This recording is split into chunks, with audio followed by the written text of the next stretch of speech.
ವೃಷಭರಾಶಿ ಎಲ್ಲರಿಗೂ ನಮಸ್ಕಾರ, ಸ್ವಾಗತ. ಬನ್ನಿ, ಮಾರ್ಚ್ 8ರಿಂದ 11 ಅಂದ್ರೆ ಮುಂಬರುವ ಈ 4 ದಿನಗಳು ಹೇಗಿರ್ಲಿವೆ ಅಂತ ಒಮ್ಮೆ ನೋಡ್ಕೊಂಡ್ ಬರೋಣ. ಹಾಗಾದ್ರೆ ಈ 4 ದಿನ ನಿಮ್ಮ ಜೀವನದಲ್ಲಿ ಏನೆಲ್ಲ ಆಗ್ಬಹುದು ಅಂತ ಕುತೂಹಲ ಇದೆಯಾ? ಗ್ರಹ ನಕ್ಷತ್ರಗಳ ಆಟ ಹೇಗಿರಲಿದೆ, ಅದು ನಿಮ್ಮ ಮೇಲೆ ಯಾವ ರೀತಿ ಪರಿಣಾಮ ಬೀರಬಹುದು ಅನ್ನೋದನ್ನ ಒಂದೊಂದಾಗಿ ವಿವರವಾಗಿ ನೋಡೋಣ.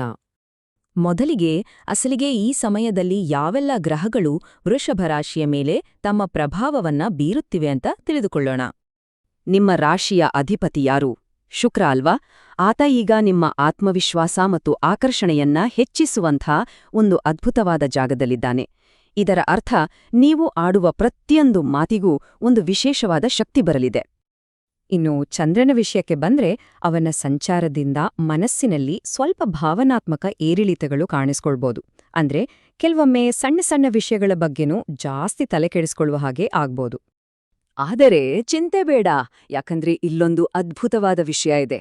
ಅದು ಗುರುಗ್ರಹದ ಶುಭ ದೃಷ್ಟಿ. ಅದು ನಿಮ್ಮ ಯೋಚನೆಗಳಿಗೆ ಒಂದು ಸ್ಪಷ್ಟತೆ ಕೊಡುತ್ತೆ ಮತ್ತು ಪಾಸಿಟಿವ್ ಆಗಿ ಸರಿಯಾದ ನಿರ್ಧಾರಗಳನ್ನು ತಗೊಳ್ಳೋಕೆ ದೊಡ್ಡ ಸಹಾಯ ಮಾಡಲಿದೆ. ಸರಿ, ಈ ಗ್ರಹಗಳ ಪ್ರಭಾವ ವೃತ್ತಿ, ವ್ಯಾಪಾರ ಮತ್ತೆ ಹಣಕಾಸಿನ ಮೇಲೆ ಹೇಗಿರಲಿದೆ ಅಂತ ನೋಡೋಣವಾ? ಬನ್ನಿ, ಈಗ ಆ ವಿಷಯಕ್ಕೆ ಹೋಗೋಣ. ಕೆಲಸದ ವಿಚಾರಕ್ಕೆ ಬಂದ್ರೆ ಇದು ಬಹಳ ಮುಖ್ಯವಾದ ಸಮಯ. ನೀವು ಇಷ್ಟು ದಿನ ಪಟ್ಟ ಶ್ರಮಕ್ಕೆ ಈಗ ಗುರುತಿಸುವಿಕೆ ಸಿಗೋ ಸಾಧ್ಯತೆ ಇದೆ. ಬಹುಶಃ ಹೊಸ ದೊಡ್ಡ ಜವಾಬ್ದಾರಿಗಳು ಕೂಡ ನಿಮ್ಮ ಹೆಗಲಿಗೆ ಬರಬಹುದು. ಅದರಲ್ಲೂ ಸೋಮವಾರ ಮತ್ತು ಬುಧವಾರ ನಿಮ್ಮ ಕರಿಯರ್ ಬಗ್ಗೆ ಏನಾದ್ರೂ ಒಳ್ಳೆ ಸುದ್ದಿ ಕೇಳೋ ಯೋಗ ಇದೆ. ಹಣಕಾಸಿನ ವಿಷಯದಲ್ಲಿ ಇದು ಒಂದ್ ರೀತಿ ಮಿಕ್ಸ್ಡ್ ಬ್ಯಾಗ್ ಇದ್ದ ಹಾಗೆ. ಒಂದು ಕಡೆ ಆದಾಯಕ್ಕೆ ಹೊಸ ದಾರಿಗಳು ಕಾಣಿಸಬಹುದು, ಹಳೆ ಸಾಲಗಳು ವಾಪಸ್ ಬರಬಹುದು. ಆದ್ರೆ ಇನ್ನೊಂದು ಕಡೆ ಕುಟುಂಬದ ಖರ್ಚುಗಳು ಹೆಚ್ಚಾಗುವ ಸಾಧ್ಯತೆ ಇದೆ. ಹಾಗಾಗಿ ಯಾವುದೇ ಹೂಡಿಕೆ ಮಾಡೋ ಮುನ್ನ ಸ್ವಲ್ಪ ಯೋಚಿಸಿ, ಅವಸರ ಬೇಡ. ನೋಡಿ, ಇದರಲ್ಲಿ ಒಂದು ಇಂಟ್ರೆಸ್ಟಿಂಗ್ ವಿಷಯ ಏನಂದ್ರೆ, ಪ್ರತಿದಿನ ಹಣಕಾಸಿನ ವಿಚಾರದಲ್ಲಿ ಒಂದೇ ರೀತಿ ಇರಲ್ಲ. ಭಾನುವಾರ ಅನಿರೀಕ್ಷಿತವಾಗಿ ಹಣ ಕೈಗೆ ಬರುವ ಸಾಧ್ಯತೆ ಇದೆ. ಆದ್ರೆ ಸೋಮವಾರ ಮತ್ತು ಮಂಗಳವಾರ ಸ್ವಲ್ಪ ಖರ್ಚು ವೆಚ್ಚಗಳ ಬಗ್ಗೆ ಗಮನ ಇರ್ಲಿ, ಒತ್ತಡ ಇರ್ಬೋದು. ಚಿಂತೆ ಬೇಡ, ಬುಧವಾರದ ಹೊತ್ತಿಗೆ ಮತ್ತೆ ಎಲ್ಲವೂ ಸರಿ ಹೋಗುತ್ತೆ, ರಿಲೀಫ್ ಸಿಗ್ಲಿದೆ. ಸೊ ಒಂದು ಪ್ಲಾನ್ ಮಾಡ್ಕೊಳ್ಳೋದು ತುಂಬಾ ಒಳ್ಳೇದು.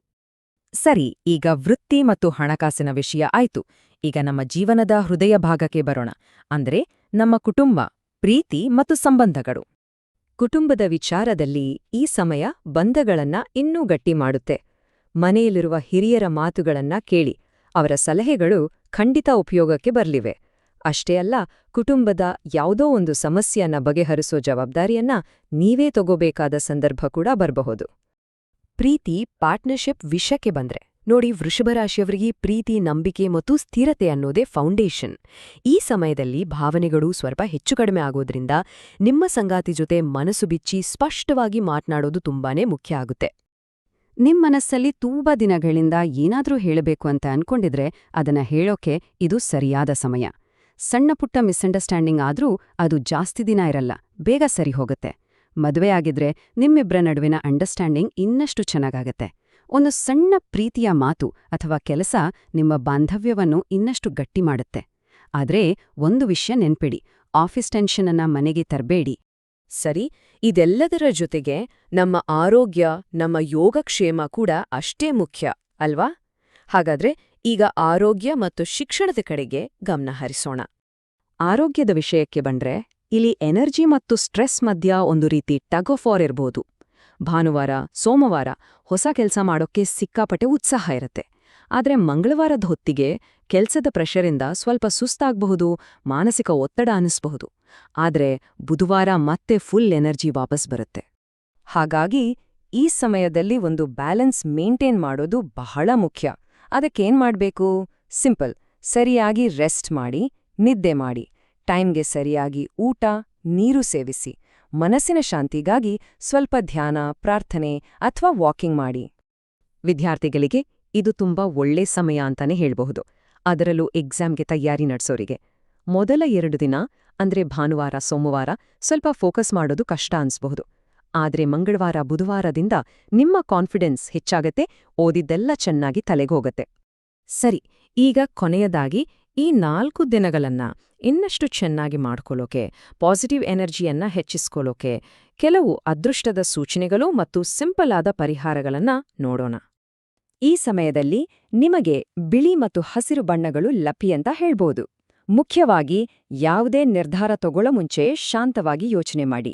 ನಿಮ್ಮ ಐಡಿಯಾಗಳನ್ನ ಹೇಳುವಾಗ ಸ್ಪಷ್ಟವಾಗಿ ಶಾಂತ ರೀತಿಯಲ್ಲಿ ಹೇಳಿ. ಇದರ ಜೊತೆಗೆ ಕೆಲವು ಸರಳ ಆಧ್ಯಾತ್ಮಿಕ ಪರಿಹಾರಗಳನ್ನ ಪಾಲಿಸೋದ್ರಿಂದ ಗ್ರಹಗಳ ಅನುಗ್ರಹ ಸಿಗತ್ತೆ, ಇನ್ನರ್ ಸ್ಟ್ರೆಂತ್ ಕೂಡ ಹೆಚ್ಚಾಗತ್ತೆ. ಉದಾಹರಣೆಗೆ, ಮನಶ್ಶಾಂತಿಗಾಗಿ ಪ್ರತಿದಿನ ಬೆಳಗ್ಗೆ ಓಂ ನಮಃಶಿವಾಯ ಅಂತ ಜಪಿಸ್ಬಹುದು. ಧೈರ್ಯಕ್ಕಾಗಿ ಮಂಗಳವಾರ ಹನುಮಾನ್ ಚಾಲೀಸ ಪಠಿಸ್ಬಹುದು. ಹಾಗಾದ್ರೆ ಒಟ್ಟಾರೆಯಾಗಿ ಹೇಳೋದಾದ್ರೆ, ಇದು ಹೊಸ ಹೊಸ ಅವಕಾಶಗಳು ನಿಮ್ಮ ಬಾಗಿಲನ್ನ ತಟ್ಟೋ ಸಮಯ. ಹೌದು, ದಾರಿಯಲ್ಲಿ ಸಣ್ಣಪುಟ್ಟ ಅಡೆತಡೆಗಳು ಬರ್ಬೋದು, ಆದ್ರೆ ಅವೆಲ್ಲ ತಾತ್ಕಾಲಿಕ. ಇಲ್ಲಿ ಮುಖ್ಯವಾಗಿ ಬೇಕಾಗಿರೋದು ನಿಮ್ಮ ಸ್ವಂತ ಶಕ್ತಿಯ ಮೇಲಿನ ನಂಬಿಕೆ. ಅದೊಂದಿದ್ರೆ ಸಾಕು, ಧೈರ್ಯವಾಗಿ ಮುನ್ನುಗ್ಗಬಹುದು.